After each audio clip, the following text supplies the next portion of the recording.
tarde a todos. Boa tarde, José Leite, que me fez um convite o ano passado para participar de um evento muito técnico e ainda assim carinhoso em Colombo. E ainda estamos muito contentes lá na promotoria pelo convite. Boa tarde a todos. Eu sou promotor de justiça de proteção à pessoa com deficiência aqui em Curitiba, tem uma promotoria específica nessa área.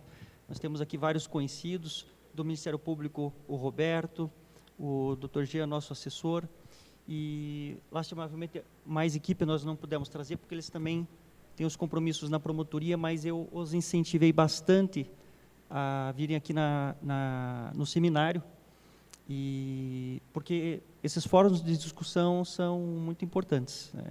A toda evidência, isso é a evolução do nosso pensamento. E eu gostaria de aproveitar esse momento justamente para trazer exatamente e com harmonia o que foi palestrado aqui pela deputada federal, sobre a preocupação daquele que aplica o direito que é trazido com a legislação feita pelo nosso Parlamento Federal, pelo Parlamento Estadual e pelo Parlamento Municipal. Na verdade, todos pensam, às vezes, que, estando alguma coisa escrita, ela deve ser automaticamente efetivada. Mas existem alguns detalhes na aplicação do direito que a gente consegue aprender apenas quando a gente está na prática forense, né? Quer dizer, o direito dos livros é um direito muito bonito, o direito das leis é muito bonita, né? Mas a rigor, e isso sempre disse, e é preciso falar isso com certa tranquilidade para a gente poder fazer um autoconfessionário como brasileiro, né? A confissão é de todos nós. Se nós formos levar a rigor à acessibilidade, a gente tinha que quebrar tudo, arrebentar tudo para construir de novo, com raríssimas exceções. Mas e por que seria assim? Por que esse primeiro posicionamento apresentado em mesa é assim? Porque, na verdade, a questão da acessibilidade é uma questão cultural.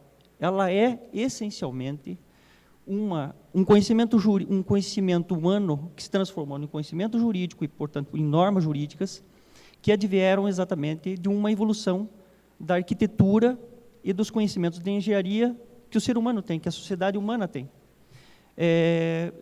É muito fácil lembrar que, muito antigamente, centenas de anos, nós não nos preocupávamos, o ser humano não se preocupava com pessoas com deficiência, não se preocupava com pessoas com mobilidade reduzida, e não se preocupava nem mesmo com idosos, porque idoso, em determinada época da vida humana, era exatamente pessoas com 30 anos, pessoas com 40, dado a inexistência de uma medicina, dado a existência de guerras e assim por diante. Esse raciocínio sobre acessibilidade é um raciocínio que nos mostra, então, uma evolução do pensamento humano cultural. Então, é uma evolução cultural da nossa sociedade. Hoje, nós sentamos aqui e falamos de acessibilidade com uma tranquilidade muito maior do que antigamente.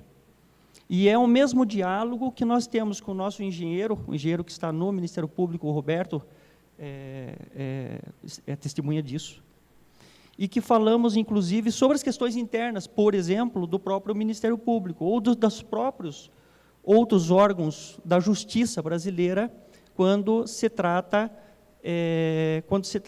de discutir as construções internas e reformas nossas internas. A acessibilidade acaba sendo, por outro lado, também uma das marcas essenciais do direito da pessoa com deficiência e do idoso, porque ela acaba sendo um carro-chefe dessas duas legislações, dessas duas corporações de normas, que nós podemos chamar, tanto o direito da pessoa com deficiência, como o direito do idoso, como novos direitos. É um carro-chefe justamente porque, se formos observar bem, a construção legislativa e a aplicação dos direitos nas respectivas áreas, a acessibilidade sempre foi o tema que puxa o raciocínio jurídico e puxa, portanto, o raciocínio legislativo para frente, para que nós possamos nos reconduzir do ponto de vista cultural e social. Então, o que nós temos de legislação hoje nada mais é do que uma modificação cultural que nós temos. Esse raciocínio, mas que tem uma consequência nessa afirmação. A de que nós todos aqui pesquisamos e propomos, somos promotores, essencialmente, da acessibilidade. Agora, isso não quer dizer que, saindo aqui de fora, nós possamos ter todos que estão passando aqui pela Emiliano Perneta, nas demais ruas de Curitiba, do Estado, do Brasil, o raciocínio sobre acessibilidade. E isso é uma coisa extremamente clara. A acessibilidade, por exemplo, nos cursos de Direito, e na minha época, por exemplo, vejam, 20 anos atrás, 20 e poucos anos atrás, não era um tema sequer falado dentro da faculdade de Direito. E hoje o é. E eu coloco esse preâmbulo ao raciocínio que eu quero desenvolver aqui sobre essas dificuldades jurídicas da acessibilidade, porque quando a gente fala em medicina, nós sempre lembramos que é uma ciência e, como ciência, ela progride. Antes, jamais se pensaria em tratar úlcera com antibiótico. Seria a pior coisa que um médico poderia falar, por exemplo, na década de 60 e 70. Hoje, a gente sabe que nós temos a possibilidade de determinados tratamentos que incluem antibiótico terapia em determinadas doenças dispépticas. Isso é muito evidente, mas se falasse isso na década de 60, 70, isso seria um escândalo, seria provavelmente um escândalo. E, para a medicina, isso é muito fácil, nós reconhecermos exatamente essa evolução científica. Para o direito, não é simples assim, porque, no fundo, as pessoas não veem a ciência do direito como tal, não veem como ciência, e veem o direito como alguma coisa extremamente técnica, ou simplesmente técnica, que deve ser aplicada de acordo com o que está escrito. E, na prática, não é assim. Até sempre falo que uma das melhores promotoras que nós temos aqui no estado do Pará, a doutora Dagmar, eu sempre gosto de elogiar os trabalhos dela, porque ela escreve muito bem. Ela sempre falava, quando estávamos na Coordenadoria de Recursos Criminais, que muitas das vezes queríamos reverter decisões de segundo grau do nosso tribunal, por qualquer motivo, uma evolução do direito penal na época, etc., mas era muito difícil porque o caso não era bom. E ela falava assim: a tua tese é muito boa, mas o caso não é bom para aplicar agora. E se você aplica agora, você pode ter uma jurisprudência indesejada para essa tua tese boa. Então, sacrifique esse caso e proponha essa nova tese, porque a reforma no Superior Tribunal de Justiça, no Supremo, é muito mais difícil, muito mais rara. Proponha para um novo caso, um caso que seja bom para uma tese boa. E assim também é a questão dos novos direitos, que eu coloquei aqui como exemplares, os direitos da pessoa com deficiência e dos direitos da pessoa idosa, do idoso. E essa questão da acessibilidade acaba, então, nos dando o seguinte questionamento: o que faz a acessibilidade, o que serve a acessibilidade, ao final das contas, se não for construir as possibilidades de imóveis, calçamentos, cidades que permitam o trânsito livre de pessoas com mobilidade reduzida. E o que mais a acessibilidade tem a dizer no mundo do direito? A acessibilidade, essencialmente, eu responderia, ela é absolutamente transversal para todos os demais direitos, particularmente dos direitos da pessoa com deficiência e dos direitos idosos. Por quê?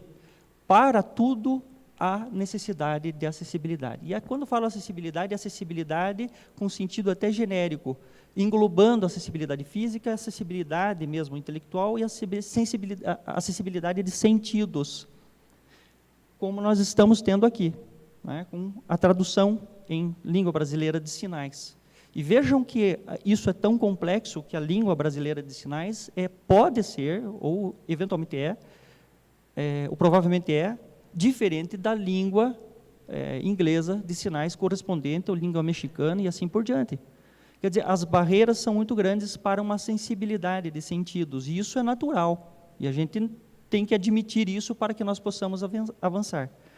Então, nessa medida em que nós reconhecemos que a questão da acessibilidade é transversal a todos os demais direitos da pessoa com deficiência, a todos os demais direitos do idoso, nós temos que admitir que a acessibilidade acaba sendo uma categoria jurídica para nós profissionais do direito, ou uma categoria científica para todos os demais profissionais, essencial para que o raciocínio e a cultura jurídica avancem, e para que nós possamos colocar exatamente a cultura da acessibilidade.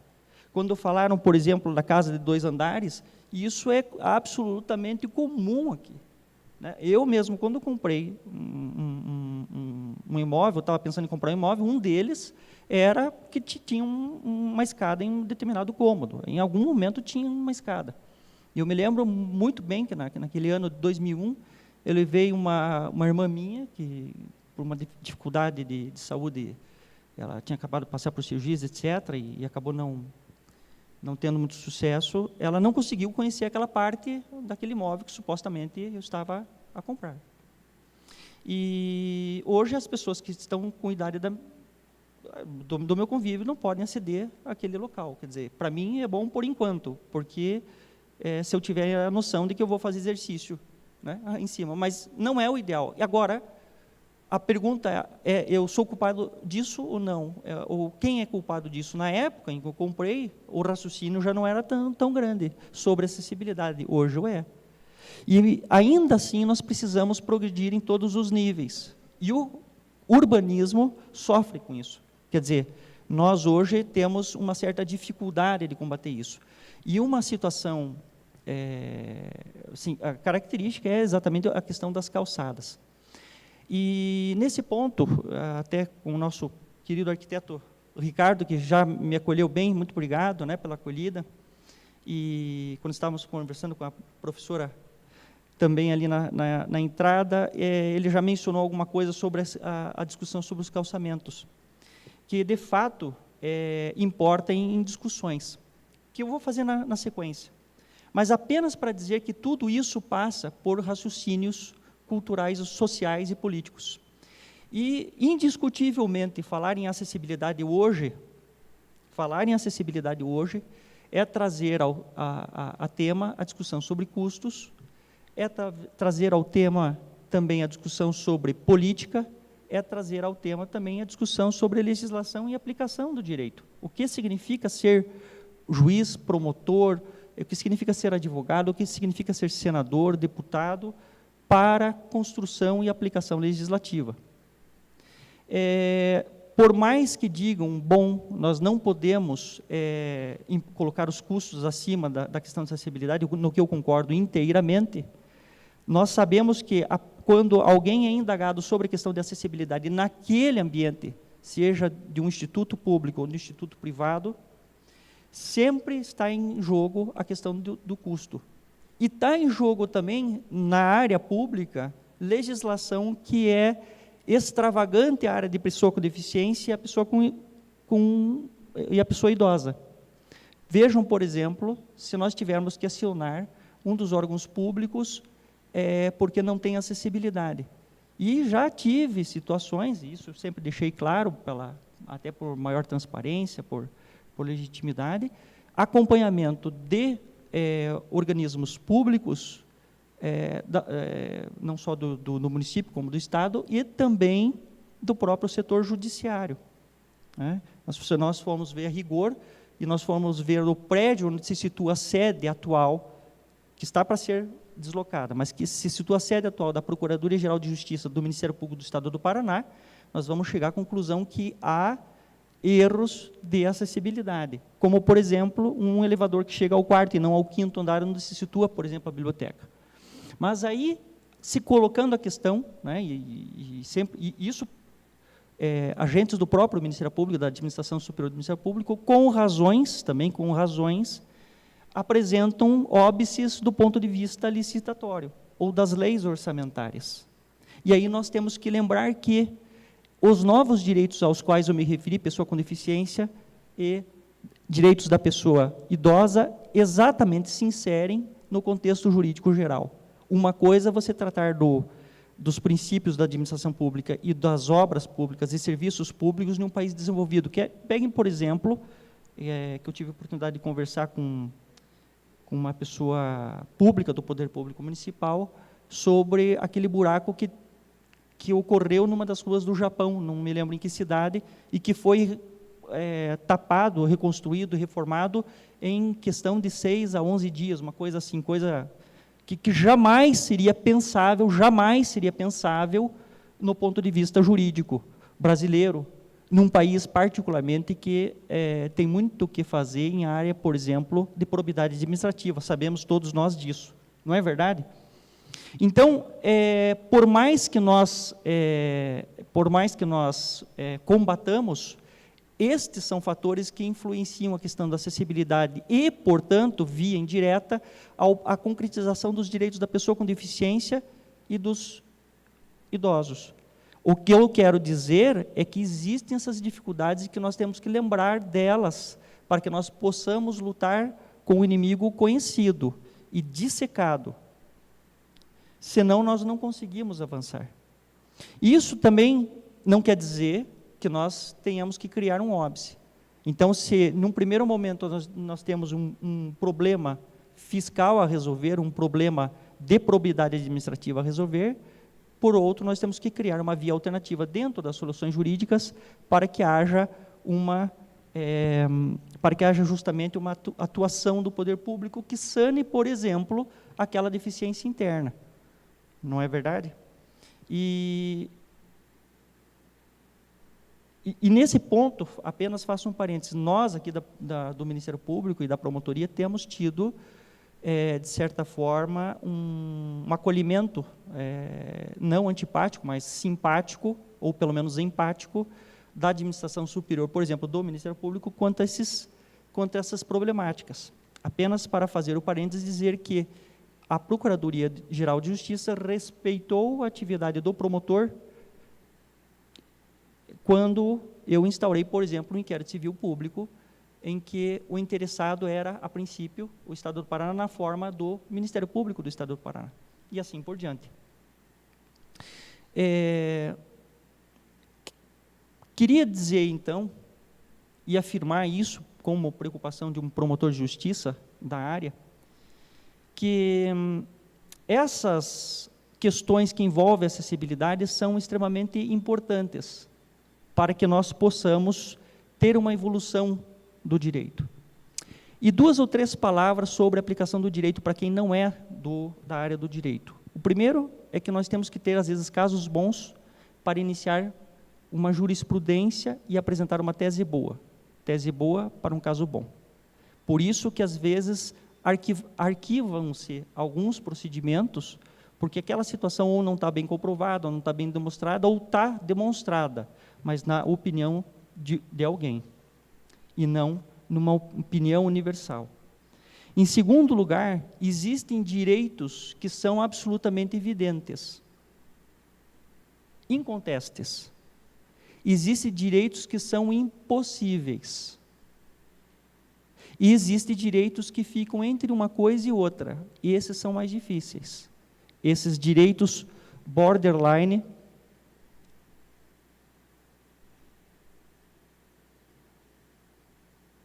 ou limítrofes. E o que eu quero dizer com isso?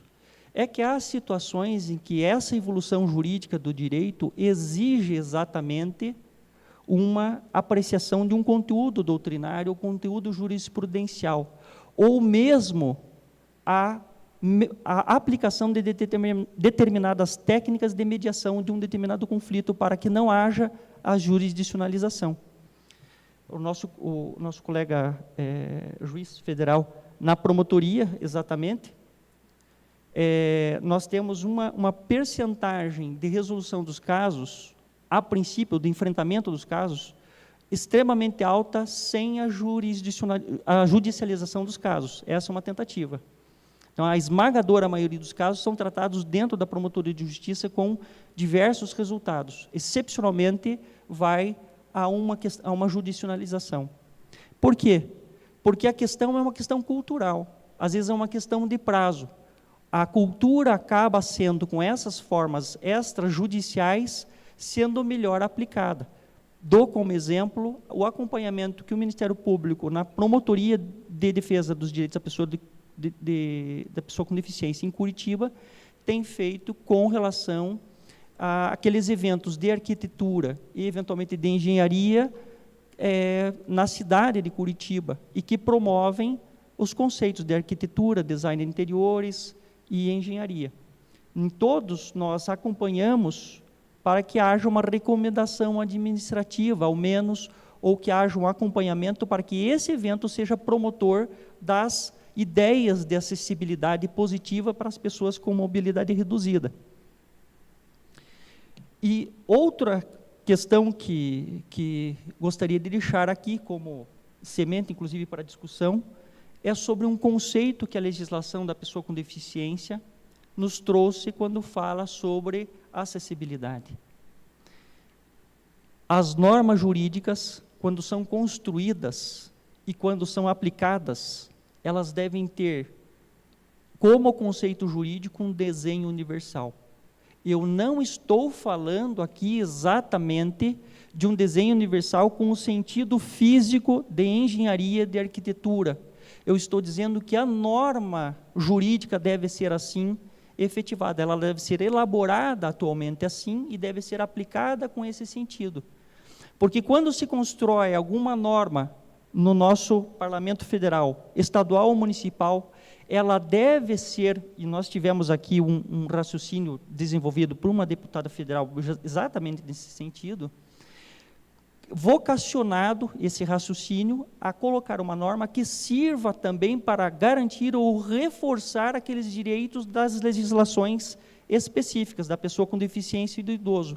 E a aplicação dessa norma deve ser essencialmente vocacionada a uma concretização na cabeça do jurista com esse desenho universal de aplicação e garantia para todas essas situações. Com base nisso, meus caros, e sem querer apresentar, me delongar mais, mas apenas para dizer e colocar eventualmente em eventual discussão depois, o calçamento, o urbanismo, a acessibilidade em calçadas é uma questão interessante. Porque quando nós falamos em calçamento, nós estamos evocando uma ideia de acessibilidade e de responsabilidade. A lei, curiosamente, isso eu acho uma curiosidade legislativa, a lei remete, no Brasil, a lei remete ao proprietário a responsabilidade pelo calçamento. Agora, vejam o seguinte, o particular, enfim, ou aquele que é responsável pelo terreno, ele já tem as responsabilidades fiscais, empresariais, enfim, todas as demais trabalhistas, que é uma responsabilidade social, etc., no âmbito municipal, estadual e federal, que mal tem retorno para as pessoas em geral. E não adianta dizer que nós dizemos isso agora, porque todo mundo aqui vai ter uma crítica ao Sistema Único de Saúde, e, se possível, vai ter um plano de saúde, todos vão ter uma crítica à assistência social, todos vão ter, e deveriam ter, críticas ao Poder Judiciário, ao Ministério Público, etc., todos vão ter, eu, inclusive, que estou perdendo funcionários, por exemplo, dentro de uma promotoria especializada, isso por dificuldades financeiras e institucionais, que é natural hoje em dia, por conta das nossas crises, e nós remetemos a ele essa responsabilidade. E, aqui muito bem lembrado pelo nosso arquiteto, pelos outros companheiros, remetemos a ele uma responsabilidade sobre um aspecto, inclusive, que tem um caráter evolutivo ainda, tanto no mundo cultural e social, quanto no mundo jurídico, que é a questão da acessibilidade. Você tem que fazer calçada, e além de fazer e manter a calçada, ainda tem que ser acessível. Quer dizer, se vier o poder público ou uma concessionária, colocar um poste ou arrebentar a coisa, você vai ter que construir assim por diante. Quer dizer, vai pedir para a prefeitura ajuda? Ou seja, não seria conveniente, estou locubrando sobre a curiosidade dessa produção legislativa, que também o particular não tivesse um escoramento, mas um escoramento real, não esse escoramento do poder público, essa assistência do poder público, que é para inglês ver às vezes. E esse é um problema que nós temos que resolver. Então, é muito curioso que na promotoria, às vezes, vem o poder público municipal, por exemplo, pedir que seja coagido o proprietário a reformar a calçada, ou a garantir a calçada. Mas quem não deve ser, então, que deve apresentar essa coação, ainda que de forma politicamente antipática, senão o próprio poder público, municipal, se for o caso, como responsabilidade dessa cobrança.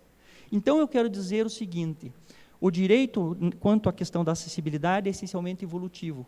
E esses exemplos todos que nós temos aqui, poderia citar, por exemplo, a questão da visão monocular, a questão, por exemplo, da situação, com uma situação limítrofe da pessoa com deficiência que está acolhida numa casa e, completando os 60 anos, é deslocada para uma outra casa, que seja de uma instituição de longa permanência, porque ele se tornou idoso, são direitos exemplares dessa evolução científica que nós temos no mundo do direito, o que importa para nós quando discutimos acessibilidade, e automaticamente discutimos pessoa com deficiência e idoso como novos direitos.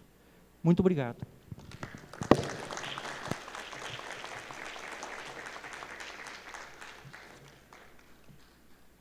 Alô. Obrigado, doutor promotor José Américo, pela presença, pela bela palestra e principalmente pela luta, né, dentro do Ministério Público no tema das pessoas com deficiência.